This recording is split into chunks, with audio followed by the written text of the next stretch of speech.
बिस्मिल्लाहिर्रहमानिर्रहीम। वो मुस्तकबल जिसके लिए आप परेशान होते हैं, हो सकता है उसमें आप हो ही नहीं। आखिरत की फ़िक्र करें, क्योंकि रोज़ हिसाब में आप यकीनी तौर पर होंगे।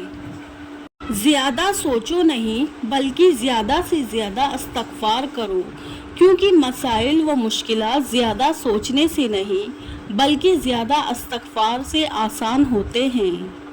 रोटी का निवाला आप पैसे से नहीं खाते, बल्कि किस्मत से खाते हैं, और खुदा की मर्ज़ी ना शामिल हो तो वही निवाला आपकी जान ले सकता है। या अल्लाह, जो उधार लेकर एतकाफ़ पर बैठ गए हैं, उनकी इबादत का सवाब मुझे भी अता फरमा। आमीन सुम्मा आमीन। मैंने देखा है कि जो लोग कहते हैं कि हर चीज़ तकदीर पर लिखी जा चुकी है, वो भी सड़क पार करने से पहले दोनों जानिब देखते हैं। अपना सर ऊंचा रखो कि तुम किसी से नहीं डरते, लेकिन अपनी निगाहें नीची रखो ताकि पता चले तुम एक इज्जत घराने से ताल्लुक़ रखते हो। जब अपनों में आज़ार, मकार और मुनाफिक पैदा हो जाए तो मैदान में खड़ा शेर भी कुत्तों से हार जाता है। यूं ही नहीं आई मेरे लहजे में ये तल्ख, रिश्तों में रवैयों का जहर चखा है मैंने। मुनाफिक किसी का मुखलिस नहीं होता, मुनाफिकों की ज़िंदगी सिर्फ अपने मुफाद के गिर्द घूमती है, वो किसी के साथ भी हकीकी तौर पर मुखलिस नहीं। अगर ये जानना चाहते हो कि तुम्हें अल्लाह से मोहब्बत कितनी है, तो बस ये देख लो कि तुमको गुनाहों से नफ़रत कितनी है। दुनिया में दो लोगों से दूर रहना, एक मसरूफ़ और दूसरा मगरूर, क्योंकि मसरूफ़ अपनी मर्ज़ी से बात करते हैं और मगरूर अपने मतलब के लिए याद करते हैं। रिश्तों को ऐसी खूबी से निभाओ जैसे शहद की मक्खी फूलों के रस भी ले लेती है और उनका नुकसान भी नहीं होने देती। जिस दिन तुम्हें ये मालूम हो जाएगा कि जो काम तुम्हारी मर्ज़ी से नहीं होते वो तुम्हारे लिए कितने बेहतर होते हैं, उस दिन तुम्हारी बेसुकूनी ख़त्म हो जाएगी। हज़रत अली रज़ियल्लाहु अन्हु ने फरमाया, ज़िंदगी इस तरह बसर करो कि देखने वाले तुम्हारे दर्द की बजाय तुम्हारे सब्र पर रश्क करे। ताउम्र एक ही सबक याद रखे, ताल्लुक़ और इबादत में नियत साफ रखे। शैतान को गुमराह करने के लिए कोई दूसरा शैतान नहीं आया था, बल्कि यही वो नफ्स था जिसने उसको इब्लीस बना दिया। नमाज की फ़िक्र अपने ऊपर फ़र्ज़ कर लो, खुदा की कसम दुनिया की फ़िक्र से आज़ाद हो जाओगे और कामयाबी तुम्हारे कदम चूमेगी। लोगों पर 3 एहसान करो, 1 नफ़ा नहीं दे सकते तो नुकसान ना करो, 2 खुशी नहीं कर सकते तो रंजीदा ना करो, 3 तारीफ़ नहीं कर सकते तो बुराई ना करो।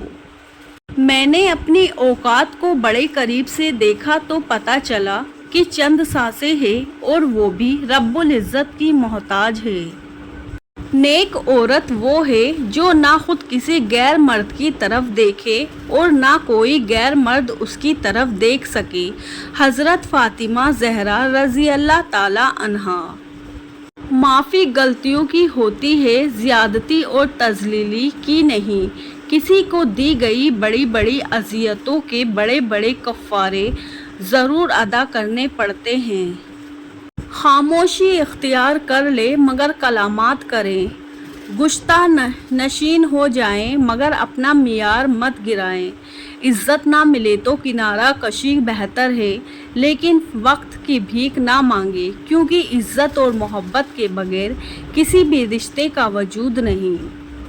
ज़लज़ले से जिस तरह भाग कर लोग घरों और दफ्तरों से निकलते हैं, उसी तरह अगर आज़ान की आवाज़ सुनकर निकले तो ज़लज़ले ही ना आए। कुछ लोग सारी रात जन्नत की दुआएं मांगते हैं, लेकिन दूसरों की ज़िंदगी उन्होंने जहन्नुम बनाई हुई होती है। झूठ कभी इज़्ज़त नहीं पाता, चाहे उसकी पेशानी पर चंद नमूदार हो जाए। सच कभी जलील नहीं होता, चाहे सारा ज़माना उस पर कह कहे लगाए। کمسن کا دل اس خالی زمین کی منت ہوتا ہے جس میں جو بیج ڈالا جائے وہ اسے قبول کر لیتی ہے۔ دو اعمال ایسے ہیں جن کا ثواب کبھی تولا نہیں جا سکتا، معاف کرنا اور انصاف کرنا۔ دنیا میں تکلیفوں کے بڑھ جانے کی ایک بڑی وجہ انسانوں کی کمی اور لوگوں کی کثرت ہے۔ لوگ اچھا پڑھنے اور اچھا لکھنے والے کو قابل انسان سمجھتے ہیں، جبکہ حقیقت میں قابل وہ ہے جو اچھا سوچے اور اچھا بولے۔ تمہارے پروردگار کے نزدیک بدترین شخص وہ ہے جو ہر وقت فتنہ فساد کا موقع ڈھونڈتا رہے، صرف اس لیے تاکہ وہ لوگوں کے نزدیک اپنی برائی اور تکبر کو ظاہر کر سکے۔ اے اللہ، جب تک سانس ہے اپنے سوا کسی کا محتاج نہ کرنا، آمین۔ ناراضگی، گلے شکوے وہاں اچھے لگتے ہیں جہاں اپنائیت ہو۔ جہاں کسی کو مان رکھنا نہ آتا ہو وہاں خاموشی سے مسکرا دینا ہی اچھا ہے۔ جتنا زیادہ سوچو گے اتنی زیادہ اذیت میں رہو گے، یا تو اپنے آپ کو مضبوط کر لو یا مصروف کر لو۔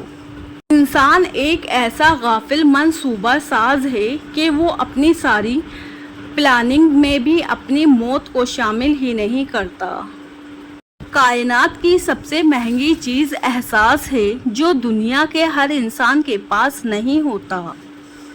ایک غیبی اصول یہ بھی ہے کہ جو تقسیم کرو گے اس کی تمہارے پاس فرودانی ہو جائے گی، پھر وہ دولت ہو، علم ہو، محبت ہو یا آسانیاں۔ بری طاقت کا اندازہ تب ہوتا ہے جب انہیں چھوڑنے کی کوشش کی جاتی ہے۔ جنازے کی نماز پڑھنے کے لیے لوگ دوسرے ملکوں سے بھی آ جاتے ہیں، لیکن فرض نماز پڑھنے کے لیے مسلمان محلے کی مسجد تک نہیں جاتے۔ آنکھ دنیا کی ہر ایک چیز دیکھتی ہے، مگر جب آنکھ کے اندر کچھ چلا جائے تو اسے نہیں دیکھ پاتی۔ بالکل اسی طرح انسان دوسروں کے عیب تو دیکھتا ہے پر اپنے عیب اسے نظر نہیں آتے۔ جب مرشد کامل کی محفل میں بیٹھو تو مرشد کے چہرے کو دیکھتے رہو اور کوشش کرو کہ مرشد کو حفظ کر لو۔ یا اللہ، میری ماں کو حشر کے میدان میں عرش کا سایہ عطا فرمانا۔ تیری خوشبو نہیں ملتی، تیرا لہجہ نہیں ملتا، ہمیں تو شہر میں کوئی تیرے جیسا نہیں ملتا۔ جو شخص اپنی مفلسی اور فقیری کا اظہار کرتا ہے در حقیقت اپنے آپ کو ذلیل کرتا ہے۔ اگر حق کہنے کی استطاعت نہیں رکھتے تو باطل کے لیے تالیاں مت بجاؤ۔ حضرت محمد مصطفیٰ صلی اللہ علیہ وسلم فرماتے ہیں، مہمان اپنا رزق لے کر آتا ہے اور صاحب خانہ کے گناہ لے کر جاتا ہے۔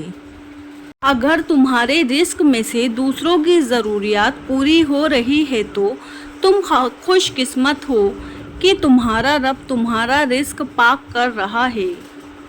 جوتے اور لوگ اگر آپ کو تکلیف دیتے ہیں تو سمجھ جائیں وہ آپ کے سائز کے نہیں۔ قرآن کہتا ہے، قرآن پاک بار بار کہتا ہے، نا امید نہ ہو، کمزور نہ پڑو، غمگین نہ ہو، بے شک اللہ تعالیٰ ہر چیز پر قادر ہے۔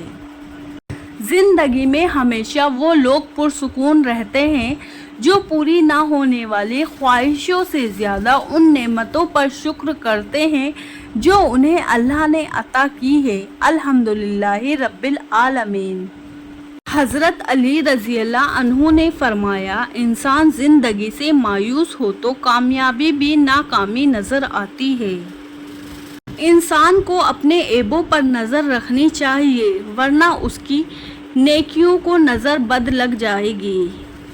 شکوے شکایت کی لت لگ جائے تو ناشکری زبان کی لذت بن جاتی ہے اور انسان ہمیشہ بے سکون رہتا ہے۔